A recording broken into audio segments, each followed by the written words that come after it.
Yo, what's going on, guys? My name's Chuck and welcome back to the Skull Zone. Today we are going to try a new trend where I am going to preview every single team.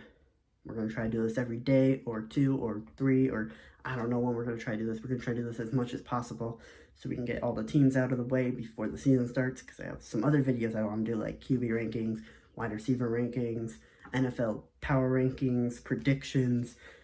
That's going to be fun when the season starts going around, but I think June is when team OTAs and stuff are going to happen. But yeah, so let's talk about your Minnesota Vikings. If you're here, odds are you're probably not a Vikings fan, but also at the same time you might be, because that's my channel name, TheSkolZone. But I don't just talk about the Vikings, I talk about a variety of teams. And today we're going to be talking about the Vikings, though, oddly enough, based on what I just said. But let's just talk about our roster real quick. So at quarterback, we got J.J. McCarthy, a quarterback who a lot of teams considered a player who a lot of fans consider a bad quarterback right now. Which is weird because he hasn't even played. Unless you're Tyler Shuck. But you can't even judge a quarterback based on how he played. Again, unless you're Tyler Shuck. But then again, quarterbacks are bad in college and great in the NFL. Tom Brady, for example. Brock Purdy, for example. I don't think Brock Purdy was bad. That's all I can think of right now. Quarterbacks are bad. But if they get good coaching, good mentors and stuff, which I'd say Sam Darnold was probably a good mentor. Well, J.J. McCarthy was hurt. But then at running back, we got Aaron Jones back for another year, and he will be back next year as well, unless he retires or something, or we cut him. But as of right now, his contract stands for another 2 years. Last year, I think he had 1,000 yards. I don't know their stats and all that. I'm not gonna have the stats. I'm gonna do what I remember, but I could always be wrong. But last year, he had 1,000 yards. He was a decent running back. I wouldn't say he's a top 10. He's definitely not. He's nothing compared to what he was in Green Bay. But he's had some really, really good plays, and I think he can keep that up this year, especially with the improved O-line, which we'll talk about. Back behind him, we had Cam Akers last year, who was still, I think, a free agent. But right now, we traded for Jordan Mason, which I believe we only have him this year. If I'm not mistaken, we could have him for another year. I like the pick, and I think he's going to be good for us. Maybe he can develop into our future running back, our Dalvin Cook replacement, which we have been waiting for a long time, since Dalvin Cook disappeared for no reason. But I think running the ball will be a little bit easier this year. Should be, especially with our improved O-line. And then at receivers, we got Justin Jefferson, who had 1,500 yards. The quietest 1,500 yards, by the way. No one talked about him. I mean, people talked about him every game that they saw him do some good play or crazy stats and stuff like that. But no one talked about the fact he had 1,500 yards. But that's kind of what he does anyway. Sam Darnold threw to him all the time. But it's not like Sam Darnold was his only target. But it's not like he was the only target for Sam Darnold, because we also got Jordan Addison.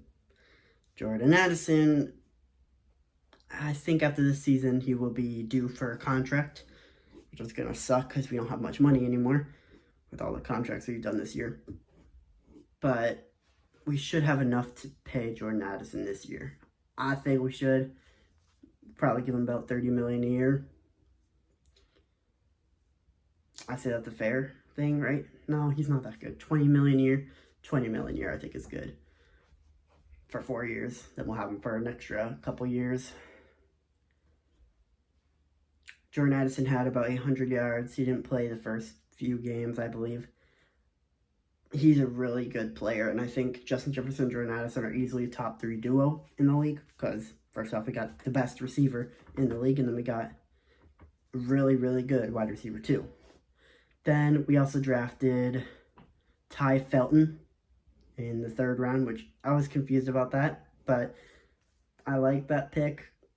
The reason I was confused about it is because we didn't draft corner, we didn't draft safety, but right now in the depth chart, it seems like Josh Metellus is on the free safety position, which, if that is going to be true, if that's going to happen, then sign me up, because he's a good player. Really good player. Very underrated. Then we also signed Rondale Moore, which, he was okay for the Cardinals. He went to the Falcons, got hurt before the season started. So, fresh year, fresh start for him. Maybe he can get some good plays going. I obviously don't expect him being a wide receiver 4. He could be a wide receiver 3, I guess. Wide receiver 3 or 4 is where I would put him. Then we also got Jalen Naylor, who was here last year and the year before that. He's always been really good. Really underrated, too. And then at tight end, we got my boy, TJ Hawkinson. I like him a lot. I think him being healthy now is going to be really good. He was really good, especially towards the end of the last season. In 2022, when he got traded here, he started really good, played really good. 2023, he played amazing, almost 1,000 yards before he got hurt, which led into this last season. But I think this season he's going to try to go for 1,000 yards, and that would probably be the best thing for him, especially because he almost had 1,000 yards. And then at tackle, we got Christian Darrisaw back, who's easily a top 10 tackle in the league.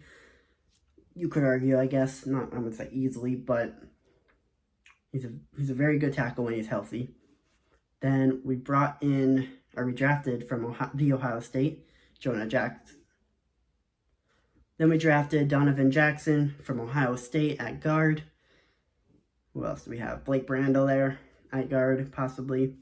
Then at center, we got and then at center, we got Ryan Kelly from the Colts, as well as Will Fries at the right guard position. And then right tackle, we got Brian O'Neill, who is a pretty good player. So overall, our O-line is a pretty good part of our team. I think J.J. McCarthy is going to have an easy time back there. He's easily into one of the best first-year rookie positions he could ever be in. I don't think there's many teams that could actually be in that position, except maybe when Jalen Hurts or Brock Purdy came into the league. Now at defense, we bring in Jonathan Allen, who's usually good. I think he had a down year this year, but he's usually a good player. We brought in Javon Hargrave from the 49ers.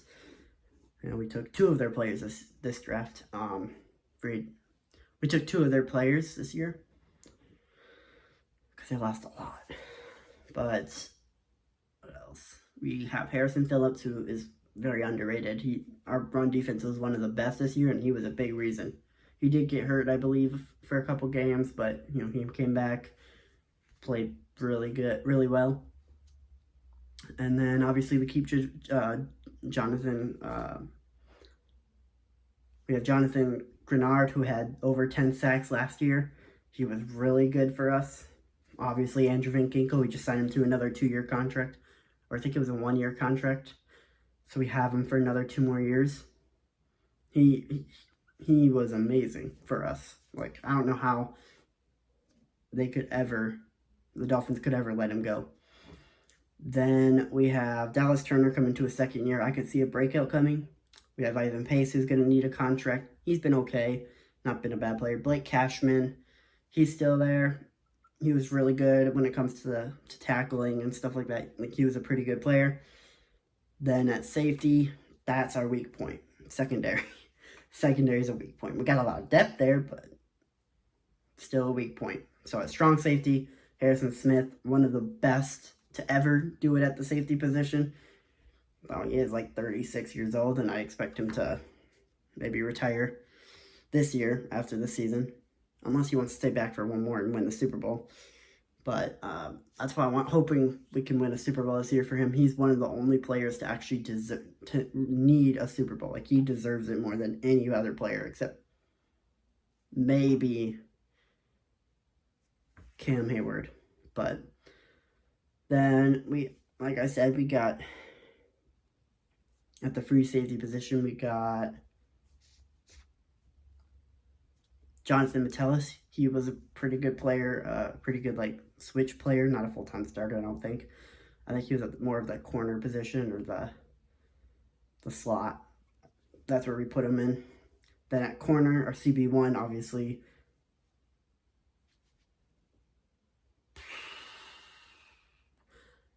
CB1, Byron Murphy, he had 7 interceptions last year, and he was really good for us. But then the rest just dumps off. I mean, we brought in Isaiah Rogers. I don't think it's going to... Yeah, I think he's going to be a good depth for us. Mekhi Blackman is coming back. He was hurt last year. All Vikings fans are excited for his breakout year. Did not work. No, I don't see anyone hyping up Mekhi Blackman. But I do think there's a chance that he can break out this year. And I think there's a few other players that I'm forgetting. But then obviously our kicker, we got Will Riker coming into year 2. He was good until he got hurt. And then he was kind of mid for the rest of the season. And then our punter, we signed a contract. Or he signed a contract. Not we. He signed a contract. I think it was a 4-year, 3-year. I don't know. I don't know what it was. But yeah, overall, I think, especially with strength of schedule, I think we could maybe win 10 games. I personally believe that we could. But if I'm not going to be biased, as a lot of people have been, if you see my new TikTok, it has 14K views, 500 comments. It's only like 300 likes. But let me know what other team you want me to do in the comments. And see you all later. Peace.